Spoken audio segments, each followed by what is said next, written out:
এই গরমে আপনার বাড়ির পাখাটা কি ফ্যাকাশে হয়ে গেছে? আপনার বাচ্চার সাইকেলের কালারটা কি নষ্ট হয়ে গেছে? তাহলে আসতে হবে পায়ালা কুমোরপাড়া মা কালী সাইকেল স্টোর্স।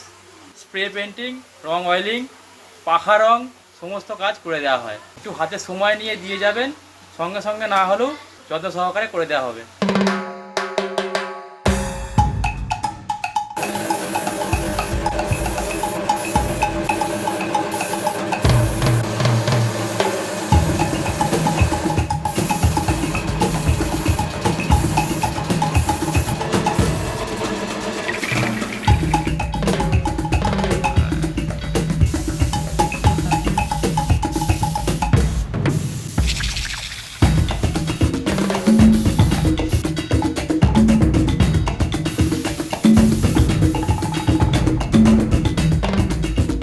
আপনি আসছেন তো?